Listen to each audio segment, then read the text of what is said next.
Episode 229, Reclaiming Rage and Working with Anger with Jill Freestone. Welcome to Latter-day Life Coaches, the podcast where each episode is a conversation between me, Heather Rackham, and one of my amazing coach colleagues. Each coach here is a member of the Church of Jesus Christ of Latter-day Saints and a highly trained, experienced life coach making a great impact in the lives of their clients. And together, we have one main goal, helping you live your best life no matter what. You ready for this conversation with a coach? Here we go. In this powerful and validating episode, Heather is joined by returning guest Jill Freestone to explore the complex and misunderstood emotion of anger. With warmth, insight, and a touch of humor, they discuss how anger, especially in women, has been shamed, suppressed, and mischaracterized. Jill introduces the concept of sacred rage, explains why anger is actually a wise and essential emotion, and gives practical tools for processing it in healthy, empowering ways. They also dive into the somatic experience of anger and why the body plays a central role in healing. Whether you've struggled with rage, repression, or simply want to better understand your emotions, this episode is a must listen. Please enjoy. Hey everyone, welcome to the podcast today. I've tried this introduction 3 times now. Hopefully this one's the charm. But today I am joined by Coach Jill Freestone. Hi Jill, how you doing? Hi, I'm great. Glad to be here. I'm so glad to have Jill with me. Jill's been on with me before. We've had some great discussions in the past. Things that really sit with me. I think our most recent one that you and I did were conversations, 2 separate episodes. Like we did a back-to-back, and it was like OCD and scrupulosity and such valuable information there. So if you've missed some of Jill's past conversations that we've had, you should go back and find them. That all to say, today is not going to disappoint. We'll introduce the topic here in a second, but I wanted Jill just to introduce herself really quick before we get started. So Jill, can you tell us a little bit about you? Yeah, I will. The first episode I did with you was on anxiety in teens, and Yeah. I think we'll be doing another one of those soon. But I'm an anxiety and emotion coach, and mainly anxiety and anger. And I coach whole families, or like parent and teen or different parts, but also just kids by themselves or teens or just an adult by themselves. And the focus is where emotions cause trouble in the relationships. And so it could cause trouble with your relationship with yourself or with other dynamics. And besides that coaching, I'm also a somatic experiencing practitioner. That's an alternative trauma processing method created by Peter Levine. Are you familiar with him or that? Yeah, Yeah. I am.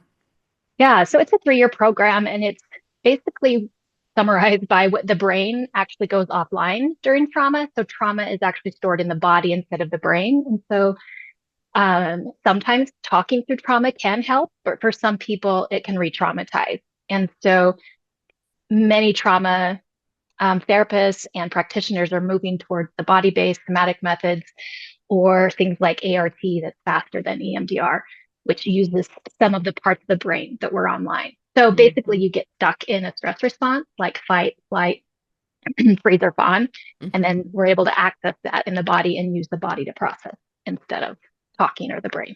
Gotcha. So that's so one of the things, fascinating. Yeah, I feel like that I can use with a big emotion.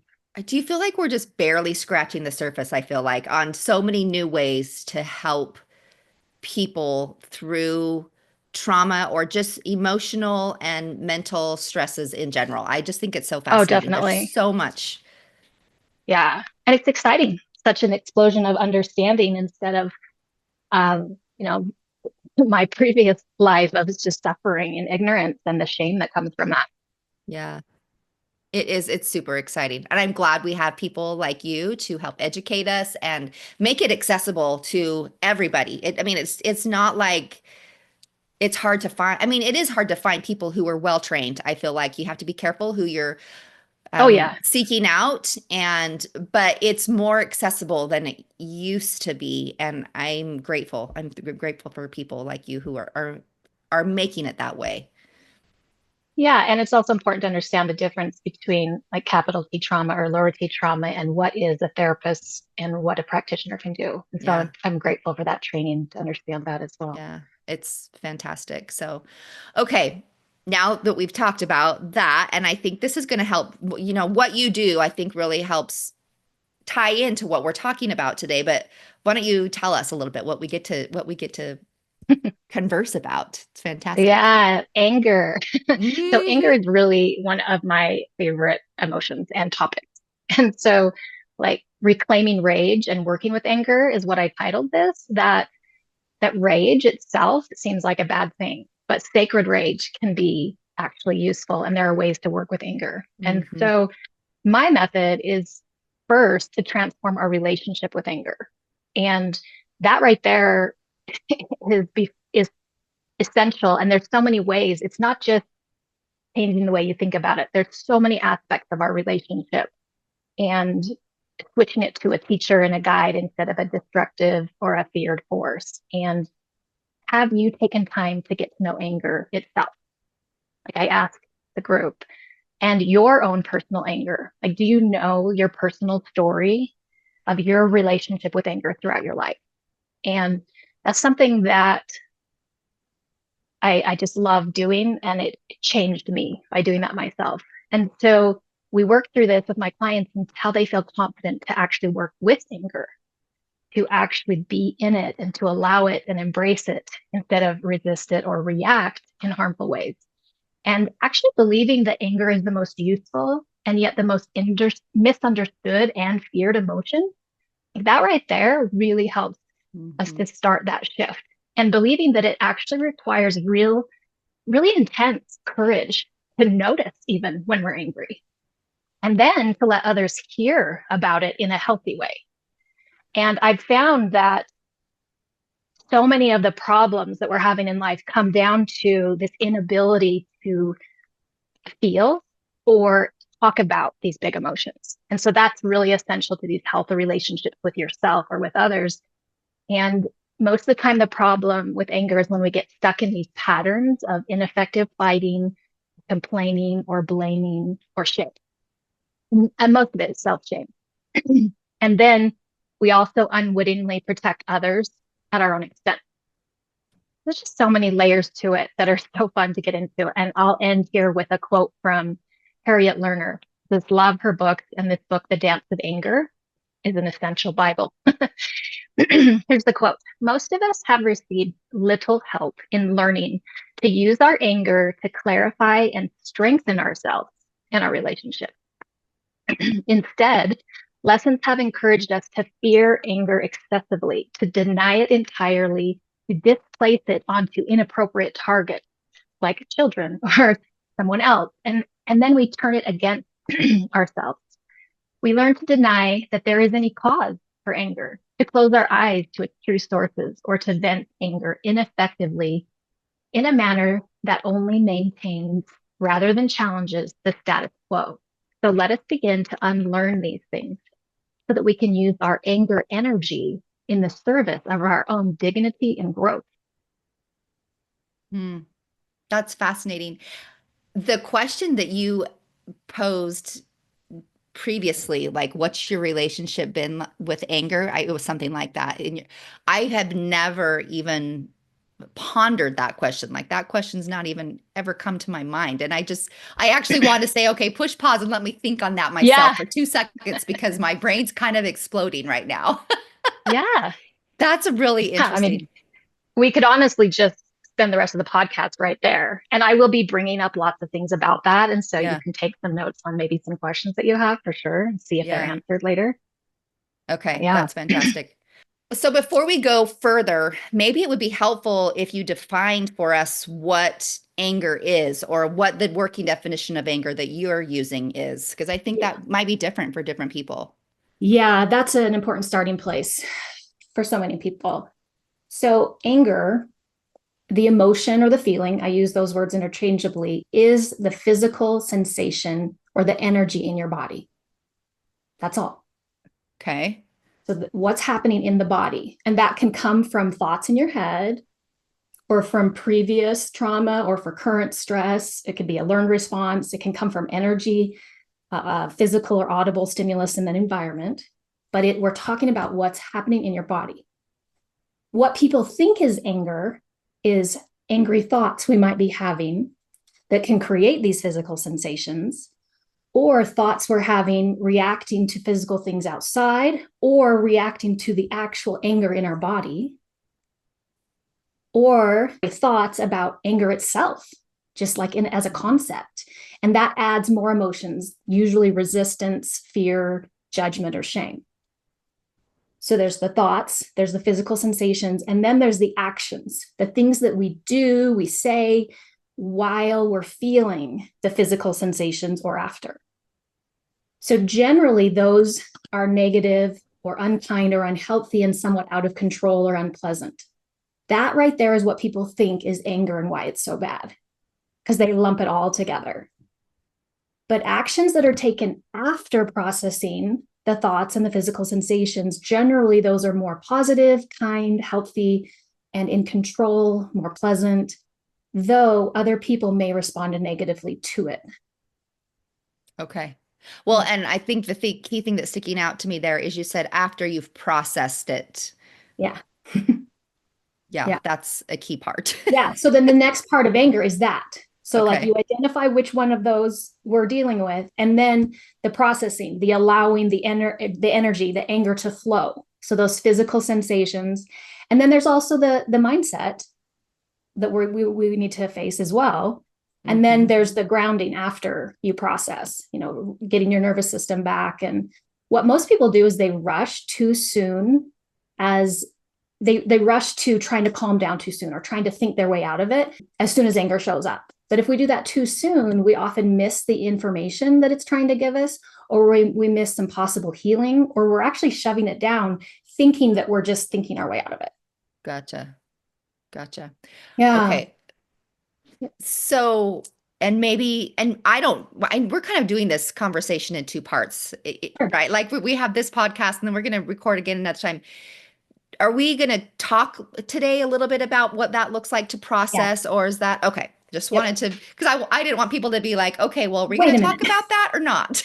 Yeah. So what the format is we're going to talk a little bit about what we're taught about anger first. Okay. Yep. And then we're going to talk about the different ways we express anger that are conscious and unconscious. And then we'll talk about how to work through it. Okay. Perfect. Okay. Yeah. Sorry. I like to sidetrack sometimes. Because we don't want people like, wait, I know. when are we going to get to that part? Yeah. Because honestly, I find that if I try to help people start working through it, we almost always have to stop and go into the mindset and the experiences and their past and all the things that make it so they actually can't process it. Yeah. So that's why I'm doing that. Yeah. And good. I'm glad. Yeah. And I asked my husband, like, what's one thing I should make sure I share on anger? And he's like, well, you're the expert. But he's like, his idea was maybe the reason anger is so strong, so intense, is because the thing that it's teaching us is so important to us. And that's one of the big things that I teach. And so I love that he has that. So anger is a signal, and it's one worth listening to. It's just like when we are hungry or need to go to the bathroom. Our body is talking to us, and that physical sensation is the only way it's got. So that message may be that we are being hurt, that our rights are being violated, needs or wants are not being adequately met, or something is just not right. It can motivate us to say no to the ways that we are defined by others, or it can motivate us to say yes to like the dictates of our inner self. And the example that usually helps people is if you see someone hurting your loved one and you instantly are filled with anger, that would then motivate you to go stop them from getting hurt. And so then just imagine that because we shouldn't feel anger and we should be happy, something's wrong with us if we feel anger. So then you imagine the same scenario. You see someone getting hurting your loved one, and you feel calm, and you even smile, and you feel happy and at ease. And that disconnect helps them realize. Yeah, that feels really inappropriate. Right. And so then if that's inappropriate, we have to make sense of that intense, even uncomfortable, scary feeling that's going on when someone's being hurt. And what does that make? So, yeah. Yeah. Have you seen in your experience that men and women experience anger differently or are taught different things about anger? Yeah, definitely. Today, I'm going to focus a little bit more on women. And I think in the future, I'll do a little bit more on men, but there will be some here. But women in particular, I guess maybe it's because a lot of the conflict comes mostly because of this. Mm-hmm. That women in particular are taught to not get angry and are dismissed or thought irrationally when they are angry. So the cultural messages we get are like women or girls are sugar and spice and everything nice. They're the nurturers, the soothers, the peacemaker. Like it's our job to please and hold all the relations in place. So we've got that messaging, and then men are getting a different message. Like if they fight and even die for what they believe in, they're a hero. But then when women try this, like they're condemned when waging a bloodless and a humane revolution for their own rights. Like just looking at those two contrasts, and like women's direct expression of anger, especially at men, gives them names like unladylike, selfish, unfeminine, unmaternal, sexually unattractive, immature, egocentric, rebellious, neurotic, irresponsible, cold, ungiving, man-haters, shrews, witches, and the B word, hags and nags. Well, and I'm even thinking like you've seen all the old movies where when women were angry for prolonged periods of time, they would be like admitted to psych wards, right? Exactly. Like they'd be like labeled as something and like given, given therapy that was like not therapy, but like maimed them.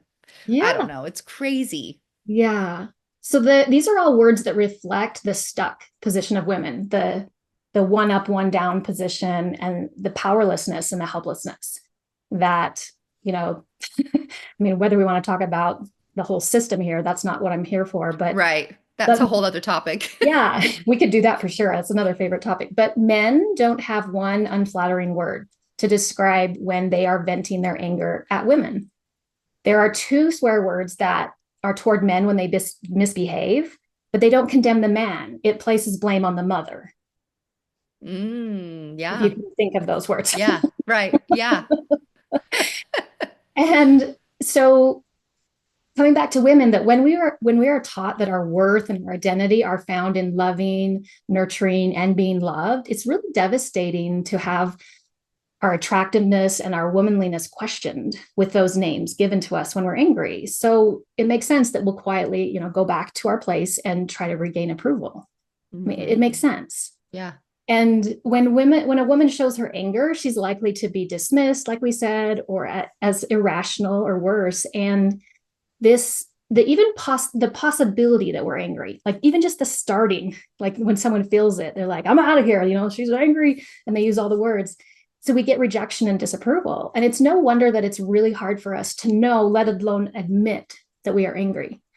So that what I'm saying there is that so much of the time we have these other symptoms or other emotions or things, and we don't realize that it's anger. Yeah. We don't like to feel right. Like you go straight to something else rather than, sure. I don't know. It's just like look at the consequences we just talked about. Why would you go there? Yeah.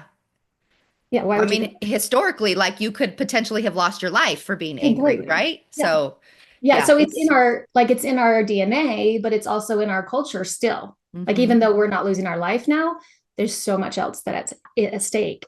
So women's anger is threatening to everyone and even to ourselves. And some of the reasons are because change is scary and difficult. So if we're trying to shift, the past, and we're just comfortable with women being peacemakers, like that's just easy, right? It's nice, it's convenient. Yeah.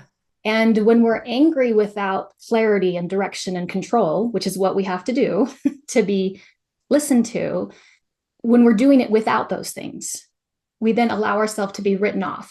And like this can allow others to like get off the hook because the attention is then shifted to that crazy angry lady. And like people don't take us seriously.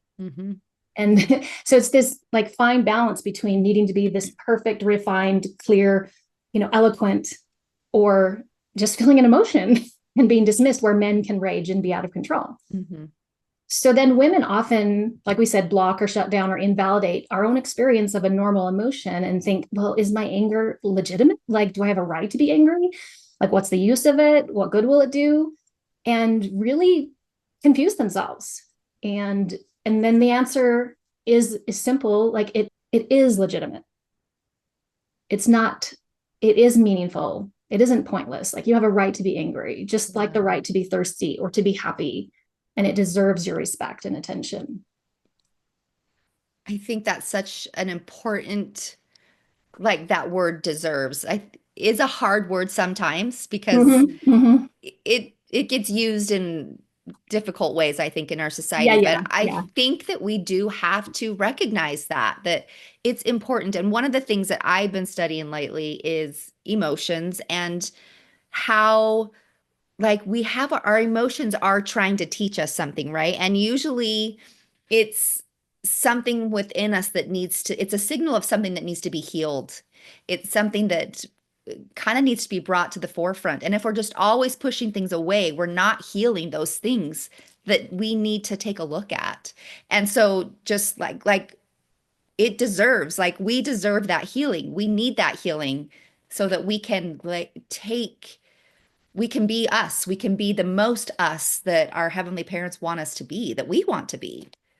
Yeah, I think that word, like you're saying, we could think of it different, is that I'm important enough. Yes. Like, my anger is important enough, and I'm going to give it that importance. Yeah. If that's a little more clear. Yeah, I think so. I like that. Well, what actually causes anger? Like, I think that's an interesting question to even just like, we know what it is. We know how we define it. We know we experience different, it's labeled differently for men and women, but like, what causes it? Yeah. Yeah. I'm going to talk more about it being a primary emotion, like we were talking about giving us information and it's useful a little bit later. But what you just said is the biggest one, repressed emotions. And the general feeling of feeling out of control or unsafe. Okay. Or stressful life events or traumatic experiences, or simple things like lack of sleep is a huge one. Or having some kind of conflict or relationship problems that's just simmering, hormonal changes, perimenopause, substance abuse, different medications, different disorders, or just grief. Like, sometimes grief takes a long time. And there are other things that can be misdiagnoses, like OCD, which was my story. I was feeling a lot of anger and resentment and thought I just needed to process that and work through it and change my thoughts. And there's actually something underneath anger that sometimes needs some, medical or trauma treatment, or so many different ways that we can work at healing instead of just shifting at the top. Right. So there's some people that are like taught about anger management and they keep trying to manage it, like I just said, but they're not healing. So we're just kind of putting Band-Aids on the top. Well, and you really helped me see that, like, if people have a certain diagnosis like OCD, a lot of the regular, like, cognitive work that they might be getting can actually be making it worse. Yeah. And so I think it's important to, like, have a full picture and know where it's coming from. Like, because I can imagine if that's something that you struggled with, like, that anger is probably compounded because it's so frustrating. Initially trying to get help with OCD, but you were probably doing more cognitive stuff initially, I would bet, because if you're someone who knows cognitive work, you really believe you should be able to work your way through. And then sometimes doing cognitive work can become the compulsion. Yes. Yeah. Trying to become healed or better. Yeah. What a cycle of, I'm sure that's it. That's really interesting for me to like imagine that cycle, really just. Yeah. Well, and I don't know, was that a year ago or more when we did that podcast? Maybe longer. Since then, I probably get somebody every month or more coming in for anxiety or anger, and I catch OCD and refer them out. And it surprises me that many of them, well, I guess it doesn't surprise me anymore, but many of them are currently seeing a therapist or have been with a therapist for 10 years, and it's been missed by therapists as well, because again, it's something that takes additional training. So yeah. Some of the others, anxiety might be tricking you. Like, you're treating anxiety and using anxiety treatments, but really the root is anger. And so that's not helping. Like we're just, again, band-aid. But it could be the other way around where we're treating anger, but anxiety is at the root. And so we need to really see, what's going on. Sexual abuse can be something that either you're not allowed to talk about it, or you're not allowing yourself to be angry at the abuser. You're not allowing yourself to even remember. So it's been repressed and you're not healed fully. Like that can keep the abuse repressed and not reported. Undiagnosed ADHD, there's so much anger and shame there. Just easily frustrated because of what you're dealing with ADHD. It's very frustrating, and quick changes in mood, or things like bipolar disorder, simple but complex things like codependency and people pleasing. Like if you aren't allowing yourself feel anger and you don't know when you're feeling it, you can get stuck in overworking, overgiving, blurring boundaries. You don't really have that ability to notice that internal signal that something's not right. And you're just, blowing through that. Your immune system is like reacting to all of this. And so you're getting sick and autoimmune issues, but you're not realizing those boundaries of where it's coming. So unprocessed trauma, I think we already talked about that. But I think it's good to realize that when you were young, if you didn't feel safe in some way to express your anger, which is most of us, because that wasn't taught, it would mean that you would like sever a bond with your caregiver, that attachment that is so crucial. Like you have the need for survival and community and co-regulation. So that's why we repress these emotions, because we were told, don't be angry, don't yell, don't do that. And so it's a valid attachment issue. Like it's not that your parents are bad, it's just a misunderstanding. And so we weren't really able to know when something is unfair or abusive or neglectful or dangerous. We just had to be good or happy. Mm-hmm. So then that creates overworking, overgiving, people pleasing adults, mm-hmm. where we're not, again, looking at the root. Yeah. I think to some people who are listening, it might feel like they could be relating with some of the things that you're saying. And there is so many different options that you gave that it mm-hmm. could feel a little overwhelming. Like, oh, I'm never going to be able to figure this out. Like, I'm never going to get and I just want to tell people to, yes, you can figure it out, and don't give up, right? Like it's worth fighting to figure it out. And it might take working with different people, right? Like I had someone say not too long ago, I've done therapy, it didn't work. I'm like, you probably were working with the wrong therapist for you, right? Like, and coaches will be like, I don't know, it wasn't a great fit. I'm like, yeah, it just wasn't a great fit. You need to find the right fit for you. So I guess I want people to understand that it just, it takes options. Multiple helpers in your life too. Yeah. Like you might be done with this therapist or done with this coach, and you might need a different one who has a different specialty. Mm-hmm. And sometimes if we think of ourselves as an onion and we keep peeling off those layers, sometimes we're not ready and our nervous system doesn't feel safe yet to address some of those issues. So we just start with the first one that comes up and your anger will reduce. Yeah. But it's not that we have to clear it all away instantly. Yeah, for sure. Anyway, thank you. Yeah. I mean, even like your somatic training, right? Like there's probably there's a time and place for that. And somebody might need something before they can actually have that be useful, or vice versa, right? They might need that before they can have something else. So yeah, there's some people that are more able to process in their body first, where other people, because of their trauma or past experiences, getting into the body first is unsafe. So mm-hmm. they have to work with their brain first. Yeah.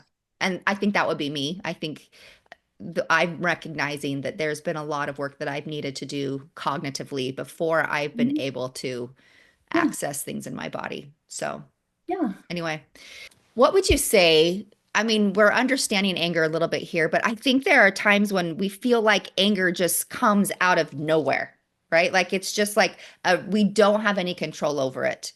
And I would love to know what your thoughts are, or have you explain that to people? Yeah. It's so confusing and it feels really out of control, right? Mm-hmm. Like you feel out of control. Well, people will be like, I have, and we do help people cognitively a lot. I mean, I think a lot of coaches work on the cognitive process a lot. And, it's often for us to say that your agency lies, like all of your actions or your thoughts, you have a choice between what's happening in your life and how you feel. And And if someone has that instant anger, it's like, no, I don't. I have no control over this. Yeah. Yeah, this is where I disregard the model, which I do in most of my work. But the concept here is that science has shown that between 80 to 90% of feelings come from the body versus top The down. other way. Right. Yeah. And so just like acknowledging that, oh, okay, it makes sense that an emotion might just show up without a thought. So like that wasn't even on my list of things to share, but yeah, that's important to understand. Then all those things we just talked about, those undiagnosed or untreated, unhealed, are a big reason why it just shows up and we don't understand it. But as you start peeling those layers away, then you start to see, oh, there's that one that triggers that. Oh, I understand it. And I know how to work and prevent, and I notice it faster. Or when I have this relationship, I can be on the watch for that. When I go in this building, I know that might show up. And so then it doesn't surprise you as much, and you notice it with the slight tension in the jaw before the explosion. So you start to, that's part of the somatic work, is getting so aware of the present moment in your body before the thoughts show up. So also that thing about like hormone imbalances and thyroid, things like that, like that's a big reason. Like I noticed that happening to me, with perimenopause lately. There's And also, can we just, a side note, be so glad that there's like so much more research coming to us on perimenopause. Thank goodness. Saving me currently. Yes, me too. When I thought I was going crazy or couldn't even turn my head to the side anymore. Like, why is this happening? Anyway, side note again, I always do that. Just grateful that we're beginning to pay a little bit more attention. Praise the female doctors that are researching and speaking out to save us. Yes. And then to the first thing that you said is sometimes we actually do lack the ability to pause between stimulus and response because we don't know how to be in our body and notice that sooner. So it's not just a cognitive skill, like I need to think my way out of this. I actually need to be able to be in my body and feel this sooner, and then have the cognitive skills to know what to do quickly and what it means, and not judge myself and all those layers. Right. Because they're not like cognitively and physically, your nervous systems, they're not working 100% separate from each other. Like you need all of them to function and process in a healthy way. Yeah. Does that make sense? Yeah. What would be the difference then? Like road rage and aggression. We've all experienced that. Like help us understand that. Yeah. I think what you're trying to get at is that stuff that maybe we do unconsciously, like just out of control, versus the kind of anger that is in control that we talked about, being very deliberate. And I think it all comes together when we remember this quote by Carolyn Pearson. She says, anger is the vehicle, not the destination. Okay. And so like the road rage example is like, bang, we're there and we just want to stop this and that. And so remembering that anger is energy that helps us move forward to where we want to go, or guide us to a better place, or get us out of a bad place. So it's this vehicle. And so then when we look at what's like the rage that you're talking about, we have to define the unconscious and the conscious. And for example, unhealthy externalization of anger, meaning outward aggression, like the lashing out, the temper tantrum, the road rage, being destructive in some way, really ineffective fighting or emotionally distancing, shouting, swearing, slamming doors, threatening, verbally abusive. So that's outward aggression. And that is usually unconscious. Like we're just fast. Like we flip our lid. Like we think that there's no hope for us. And it's just like, it's me. I'm just an out of control, angry person. My dad was, my grandpa was, there's no hope. And that's what I thought when I was a young mom. Like I didn't think there was any way. This happens, boom, And so that's where we got to do some healing. And those things happen also because of not regulating emotions. And a healthy adult is going to notice when you're simmering. Like if you think of a pressure cooker or a pot simmering, like we're going to notice that little gentle tightness in the jaw that I mentioned. And we're going to work through that, where the unhealthy adult doesn't notice any of that, is completely unaware, and like an exploding pressure cooker, that's just going to blow up. So those things are an example of being unconscious of what's happening, and it's just explosive. There can also be another unhealthy part that's internalization instead of external. So this is when you suppress the emotions. There's silent submission, some people pleasing, numbing, buffering, and then later those can also explode, but it can also create sickness and depression. But then there's also the inward aggression, which is telling yourself like you hate yourself and you deny your basic needs and you avoid things that make you happy, isolate yourself, or self-harm. Then there's the non-violent passive aggressive aggression, like ignoring people, refusing to speak to them, suggesting you might leave or do something to hurt yourself, refusing to do tasks, deliberately doing them poorly or late, or saying sarcastic or indirectly unkind things. So all of that is generally unconscious. And so that takes a bit to become conscious to it, to work through it. Mm-hmm. And so then the opposite of that would be conscious anger, or healthy or intentional. And that's where we want to get to. So it's this healthy externalization methods. And it's kind of the rage right now to have these rage rooms where you go and get to destroy things. And they're very useful, but there's also a caution with it, that it might be fun and you might get your heart rate up and you might get a dopamine release just because it's so exciting, and you will feel different. And sometimes we just need to feel different. But if you don't actually connect with that internal stuck energy or with the actual anger and decide why you're doing this and what you're allowing to shift and move through you, it's not actually processing the anger. And so then it can teach you to react in unhealthy ways in the future. Something bad happens and you want to destroy something because it helped. So it's just a very intentional, being very internally connected with the body when you do that. And I've done that. And it's just more of a sparing thing, so like that's where there's some caution before of like punching in pillows will make you violent. Not necessarily. Why are we doing this? And how often are we doing that? It's very wonderful to move your body, but it doesn't have to be a violent one. But sometimes if that is actually helping you work through something that's necessary. Yeah. Mm-hmm. So also, if you're trying to try some of these methods, be aware, like some trauma might come up that you're not aware of, and don't start with a big one that you are like working on with a therapist. Try to start with something really small. So, yeah. So what does that even look like? Tell me then what healthy processing, like being intentional, now that we kind of understand a little bit more the background and where it's coming from, how do we work with it in a healthy way? Yeah. So what we've talked about is a lot of transforming your relationship with it so that you then can be with it.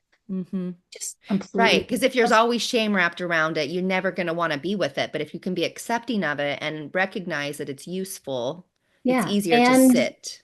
And you've dealt with different diagnoses or diseases or tiredness or trauma, like all those different things. Right. So then if it's a primary emotion, meaning it's telling you something is wrong or dangerous, like take action right away. Like in your anger, go and save the person, go and get away, like whatever you need to do, you just take that action.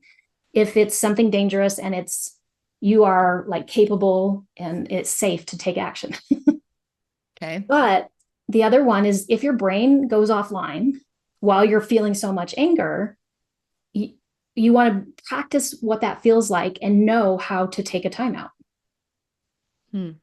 So then in my other podcast, we'll talk about how to do that in a relationship. But for yourself, just knowing when my physical sensations are this at this level, I know to take a timeout. And it's really hard because you have to recognize it and do it. And a lot of times, because the brain is offline, that prefrontal cortex, we can't access to think clearly. So sometimes we just have two options that we just remember and we just practice. And you can even like get yourself up to anger, like think of things that make you angry and then do the thing. It's like training yourself in this practicing. And so like maybe your things are pick some kind of movement. As soon as I feel this, I do that movement. Or I grab my markers and I just start coloring. Like something that's not needing to engage your brain, or I get on my instrument and I just play, or just, I start cleaning, like I'm just going to be doing something generally mindless and moving, because you just got to wait out the 20 minutes. And then the other situation is if you noticed it early enough, the little heat, the heartbeat, the tension somewhere, then the first step would be self-compassion and the timeout. Some form of timeout. You get to the point later, though, that you can do it even without a timeout, that you notice it so early that you don't have to go and do the whole, like, I can't think I got a timeout. But sometimes we need to do a short timeout. Like we just step into another part of the room or into the bathroom and just start with this compassion. And then it like kind of goes up and it starts coming down. So it's not spiking so high, but it's normal to be afraid of anger. And that's the self-compassion. I was going to ask, give me an example of self-compassion so people can recognize so you're what that being kind is. to yourself, like what you would say to someone who's angry. It is normal to be afraid of this anger or to feel shameful of anger. It's okay to not want to feel this anger right now. Just and you're not even like feeling. Sorry, everything about what you're feeling and what's happening in your thoughts is all okay. Mm-hmm. You don't need to rush out of this. It's not like you're not, because there's probably there's a circumstance that's happening that's or likely that's created that response, that anger response. And it's not even like it's normal to, feel this way in this moment, but it's actually acknowledging it's normal to, like, it's okay to feel this anger, right? You're actually talking about the anger and not about just the not circumstance or the situation at all. You're addressing the emotion. You're addressing the anger. Yeah, that's the first. I didn't write that down. That one, I do this so often, I forgot that I have these different tools, but it's drop everything except the physical sensation. The physical sensation. Okay. And so we're having compassion for anger itself here. Gotcha. Because if we're feeling anger, we can't deal with the sensation, the circumstance or all that. Right. So it's you drop all of that and you're in your body.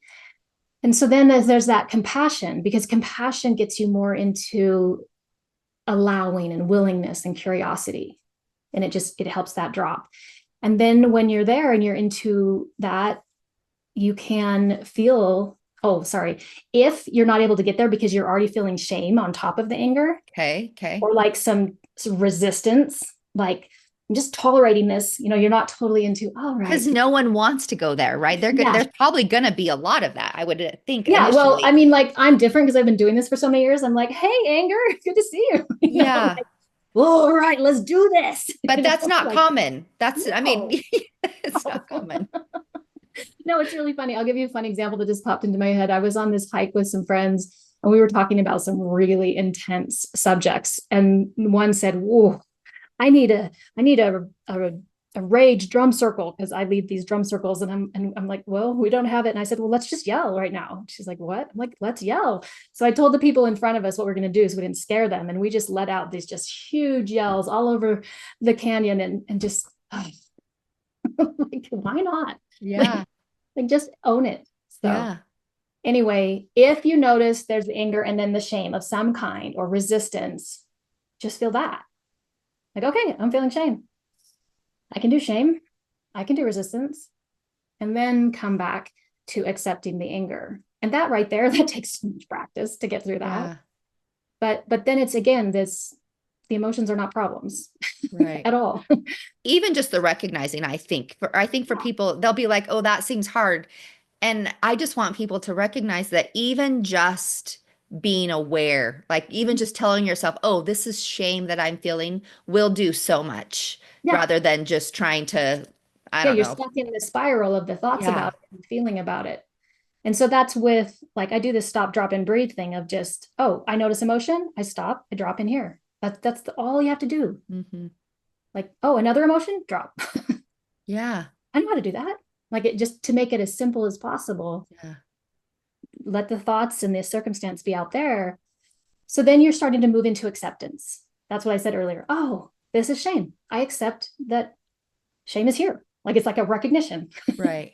Okay. I'm in reality. I'm in this moment. Then it's normal and healthy to feel anger. It's normal to feel shame about anger. Look at all my programming. And then even if you can get there, like I said, good to see you, or even just like anger, I don't like this, I don't want you to be here, but I'm allowing you to be here, whatever stage you're at. And then allow the physical sensations. So you're observing, you're feeling until it moves, it changes, and more validation of yourself, like, oh, this is really uncomfortable, this is hard, I don't like feeling this, but I'm willing. Oh, and then even at the end, like, thank you, anger, thank you, body, for telling me this. And so you might still have some of that leftover energy, so you may want to move again, and or even brush or shake and allow it to release completely. Oh, and even some of that grounding afterwards. Can I feel my feet on the ground? Am I in this present moment? 5 senses. And when you notice your brain has come back online, you can decide, like, okay, if that was a primary emotion, what do I need to do? What do I want to do? Sorry, I don't use that word need. What do I want to do because of the information it's given me? Do I want to stand up for something, have an assertive conversation while I'm calm and respectful? Is there something I need to say no to? I choose to say no to. Difficult conversation. Okay, then I plan that, prepare for it, and do it. And then what thought errors do I have? What can I look through? Do the mindset work and all that. And then if it's urging you to move in a different direction or make a big decision, or more than what we just talked about, make a plan, get some help, practice how you want to respond next time. Notice, how did that go? How far down this, where did I get stuck? Just looking at that and notice, like, your patterns. Like, am I wallowing in this? Am I getting stuck in certain places? Do I need some different help? Like, am I being a victim? Am I being just believing there's no hope for me? Right. Are there still layers of resistance, and you're not like, oh, I actually still believe that I'm bad if I feel angry, or I still believe the anger itself is bad. Like, we work and work and work, and there's still some of that down under there. And that's okay, right? Yeah, Like, that's okay. totally okay. Yeah. And it's actually exciting, because as soon as you find that, then you can do something with it. Yeah, for sure. Yeah. Or like crying usually needs to happen. Yes. Oh boy, yes. All right. Some of the things as we're wrapping up here, I've heard you say the phrase sacred rage. I think you said that a little bit earlier. I'm curious what that is and how you look at that. Yeah. Yeah. So sacred rage is when you come to acceptance and unification with your anger, and you're allowing it to inform you and to guide you instead of harming yourself or others. And it becomes a sacred, divine thing that you honor, and you allow yourself to move through it. You can flow. It's full embodiment of emotion. And it's like this mama bear energy that you protect and take action or say no. And it also helps you take very divine aligned actions and stand up for truth. Or like, have you read Women Who Run with Wolves? Like I haven't. Huh. That's another Bible. Writing it down. The wild woman capacity that is in there, that if you can get to that you love and embrace this, some people will call it wild, but it's beautiful. It's this feminine aspect that hasn't been allowed. And it's kind of like, you can turn a radio station to that if you've cleaned up your beliefs around it, and you can just let it flow. And like, I don't need to worry about getting in trouble or whatever. Like, I can do this. And so then you can practice getting into that, like taking little experiments by giving your body some small cues.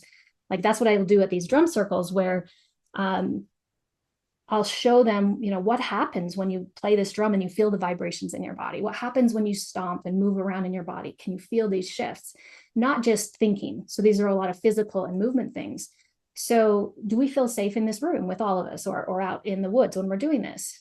Can you try accessing some healthy aggression in your jaw by just like, growling a little bit, or baring your teeth, and just noticing that's a healthy thing. Like, we're an animal. And, push your feet into the floor, push against the wall, and, make some sounds, get down like an animal. Pride, just like hold up your hands and say no, or stop, or just some experiments to see if you can handle feeling the physical sensations of anger and getting used to it. because a lot of it is we're uncomfortable with that physical sensation because of what we've connected with it. And let's allow it, get comfortable Yeah, with it. that's awesome. And I think, like, as I'm hearing you describe those exercises, those things you could do, those physical actions you could take in like feeling anger and seeing if you can handle it. Is that what you said? See if you can Mm-hmm. handle it. I You're building mean, your capacity is what I mean. Like you're yeah, building your capacity, not like shameful. Can you handle it? But right. Yeah. But building that capacity. And I think that's probably something that most people have never even considered doing or even allowing because it's just like you yeah, said, why would you like do that it's, again? yeah, yeah. Once again, no. Usually Yeah. we're trying to get rid of those things and not bring them on. Yeah. And we do the same thing with anxiety, Yeah. meaning I like building that capacity. Yeah. Such, I mean, why wouldn't we? I mean, it makes so much sense though, right? Like with everything, we are just wanting to gain bigger and bigger capacity to love and bigger and more capacity to experience joy and all the things. Like, why would we not do that with other emotions as well? Yeah. It was the same as like lifting weights, gradually Yeah. in your capacity or Yeah. learning to run. No. All the things. Yeah. Well, Jill, I'm so glad that we are going to have a take two on this conversation because we could probably just keep going and talking about this. Before we go though, can you share with people where they can connect with you? Yeah. Yeah. And before that, I might just share a quick personal example if that's okay. Yeah, actually, I would love you to. I just didn't want to Yeah. keep you longer than Yeah. what I you had have a time moment. for. Yeah. Okay, good. Just so people feel like, I still do this all the time. It's not like you get to this place and you don't ever feel angry again. Yeah. That's not the goal. And I so, think that's really good, really fast to point out. yeah, Like, I think we yeah, think, oh, yeah, the whole point of this is so that we don't feel anger anymore. But that in and of itself would be saying that feeling anger is it's wrong. wrong. And Yeah. that's not the message No. that we're bringing Yeah. today. Okay. Or that I'm always perfect in doing the healthy response or reaction too. Okay. Like that's the lesson when we talk about in family relationships, how we repair after anger is the Okay. next step. But just this short one is that 2 months ago, I was about to give a podcast interview, and that morning, something just wasn't feeling right. Both the person and I were feeling off. And like I couldn't focus, brain fog, kind of anxious in a different way. And I realized, both of us realized that there was a lot of anger and grief that had to do with that week for both of us. And so we just said, hey, let's reschedule this and let's actually address what's going on inside. And so I literally stopped the prep and went in my room and started saying out loud some of the things I hadn't thought about or hadn't voiced. And so sometimes it's just that, like, this is not okay with me. I'm upset about this, and did some yelling and some crying and a little bit of punching and really just, I mean, it was a heavy, heavy thing, but just let it be. And then Mm. you could, like, it's important sometimes to not try to be on all the time and go and do when there's this thing that we can and we can stop and listen to it, because then it will just create, like I probably would have had a migraine that afternoon or starting to get sick if I just keep going. And so another example right next to that is I had 3 clients in a row, and my daughter and son-in-law were at our house. I could hear them right when I was finishing, and so I went right downstairs and we were going to have dinner together. And this was back when I was just like wanting to impress him and everything. And so I'd get right into starting to help the dinner with my husband. And then I had that first note sign of in my body there was tension. And so then I thought, oh, wait, we've got guests. I don't have time for this. Yeah. And I said, wait, it only takes sometimes 3 to 5 minutes. What could happen? I could start getting really snappy, and maybe something's going to come out that I don't want. There can be resentment that they're here, or anger that's unnecessary. And so I just said to them, wow, I just had 3 calls. I'm feeling really, buzzed with energy right now. I'm just going to go in this other room. And I just literally was kind of rolling around on the floor and stretching and pushing. And I went over to the piano and played some loud stuff and breathed. And I came right back. And like, that is so simple and small and possible. Mhm. Yeah. Beautiful examples and Yeah. easy, right? Like Yeah. It's easy easy, but and it's real hard life. at the same time. Exactly. I guess I say easy meaning it doesn't take Simple. like Yeah.